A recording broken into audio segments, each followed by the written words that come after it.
परम पूज्य बाबा साहब भीमराव अम्बेडकर जी के चरणों में श्रद्धा सुमन अर्पित करता हूँ।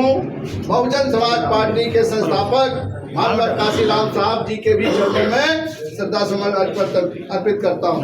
साथियों, शिक्षा की ज्योत जगाने वाले महात्मा ज्योतिबा फुले, माता सावित्रीबाई फुले, आरक्षण के जनक छत्रपति साहू जी महाराज, नारायण गुरु महापुरुषों को नमन करते हुए साथियों, आज घाटमपुर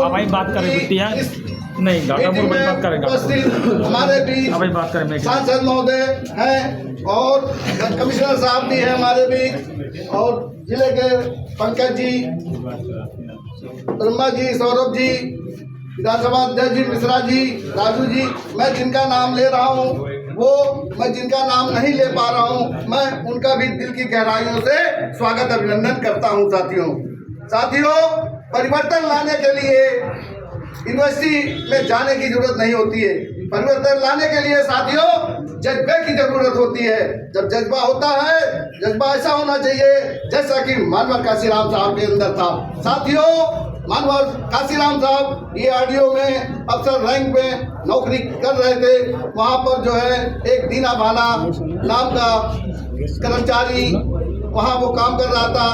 बाबा साहब की छुट्टी रद्द कर दी गई थी और उस छुट्टी को बहाल करने के लिए दीना भाना ने लड़ाई लड़ी और वो बाबा साहब का जो है 14 अप्रैल को कार्यक्रम अपने फैक्ट्री में करता है। उसको जो है वहाँ से निकाल दिया जाता है, सस्पेंड कर दिया जाता है। तो साथियों, मानवर काशीराम साहब जी वहाँ पे नौकरी कर रहे थे, वो देख रहे थे, लोगों ने, उसके साथियों ने उसको चढ़ा तो दिया, लेकिन उसको जो है पीछे जो है साथ नहीं दिया।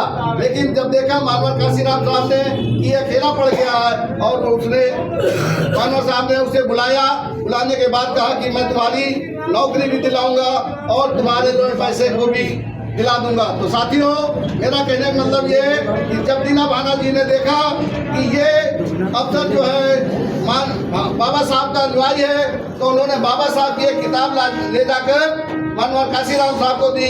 मानवर काशीराम से वो किताब जो है 2 दिन रात पढ़कर उन्होंने उनकी दिशा दशा दोनों बदल गई। और साथियों, उन्होंने DRDO से नौकरी से इस्तीफा देकर इस कारवा को बहुजन समाज पार्टी को आगे बढ़ाने का काम किया। साथियों, उन्होंने कन्याकुमारी से लेकर श्रीनगर तक जो मिलता गया वो मानवर काशीराम साहब के साथ जुड़ता गया। साथियों, इन महापुरुषों का जो त्याग, राजनीति चले या न चले, परिवर्तन होना चाहिए। साथियों, यह पार्टी महापुरुषों की पार्टी है, इसलिए इस कारवा को पीछे नहीं हटना है। हम लोग सीट मिले ना मिले, लेकिन हम अपने कारवा को आगे बढ़ाने निरंतर प्रयास करेंगे। तो साथियों, माता सावित्रीबाई फुले के विषय के 2 शब्द बोलूंगा, क्योंकि जब माता सावित्रीबाई फुले उस समय कन्याओं को पढ़ने का अधिकार नहीं था।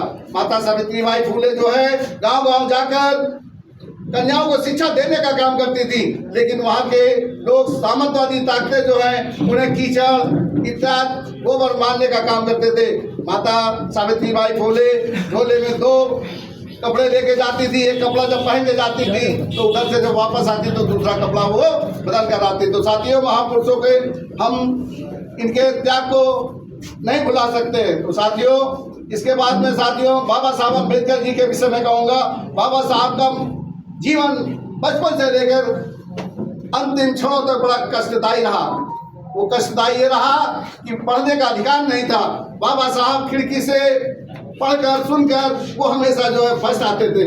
साथियों, बाबा साहब जब पानी पीने का अधिकार नहीं था, बाबा साहब जब स्कूल जाते थे, जब चपरासी नहीं होता था, तो बाबा साहब उस दिन जो है बिना पानी के घर वापस आते थे और अपनी माँ से कहते थे, माँ आज मुझे पानी जो है पीने को नहीं मिला। तो साथियों, एक बार की बात है, मैं बता देना चाहूँ कि स्कूल में एक दूसरे स्कूल में इन्फेक्शन चल रहा था, तो वहाँ पे दूसरे स्कूल के टीचर लोग आए और उन्होंने बच्चों से पूछा कि बताइए वो कौन सी चीज़ है जिसे हम देख तो सकते हैं लेकिन उसे छू नहीं सकते हैं।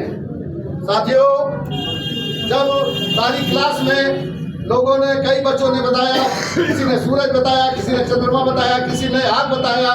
तो साथियों, जब बाबा साहब खड़े हुए, उन्होंने जो है इस तरह हाथ को उठाकर जो है इशारा किया क्लास के बाहर एक घड़ा रखा हुआ था, तो वो घड़े की तरफ वो इशारा कर रहे थे। तो अध्यापक ने पूछा कि आप ये इशारा क्या कर रहे हैं? तो बाबा साहब ने कहा कि इस घड़े को मैं देख तो जरूर सकता हूँ, लेकिन इसको छूने का अधिकार मुझे नहीं है साथियों।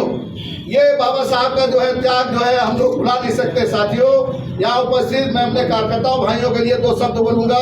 जिस दिन वोटिंग पड़ती है उस दिन हमारा कार्यकर्ता भाई निस्वार्थ बहुजन समाज पार्टी के लिए, महापुरुषों के लिए वो सुबह अपना घर 6 बजे छोड़ देता है, और जब तक वोटिंग नहीं पड़ जाती तब तक वो जो है वोटिंग के समय जब तक गाड़ी चली नहीं जाती हमारा कार्यकर्ता भाई जमा रहता। तो साथियों मैं अपने कार्यकर्ता भाइयों के लिए 2 शब्द बोलूंगा कि कड़ी कड़ी जोड़ो तो जंजीर बनती है, कड़ी कड़ी जोड़ो तो जंजीर बनती है। हम सभी कार्यकर्ताओं की बदौलत सांसद विधायक की तकदीर बनती है। तो साथियों अब वो समय आ गया है, हमारे बीच अकबरपुर सांसद जी हमारे बीच बैठे हुए हैं। ये बड़े जुझारू हैं और इन्होंने चुनाव को इतना तान दिया है कि अभी हमारे बीच ना भारतीय जनता पार्टी दिख रही है, ना जो है पाल जी दिख रहे हैं। तो साथियों हम लोग को वो समय आ गया है कि पानी बहन जी को मजबूत करेंगे, ज़्यादा से ज़्यादा सीटें निकालेंगे तो बहन हमारी प्रधानमंत्री बन सकती है। तो साथियों मैं आप लोग के सामने 2 शब्द बोलूँगा कि Bharatiya Janata party double engine की सरकार के विषय में कुछ छिपा नहीं हुआ। आज महंगाई के दौर में लोगों को घर चलाना मुश्किल है। तो साथियों इनके विषय में 2 शब्द बोलूंगा कि अमन बेच देंगे, चमन बेच देंगे, अमन बेच देंगे, चमन बेच देंगे। ये मोदी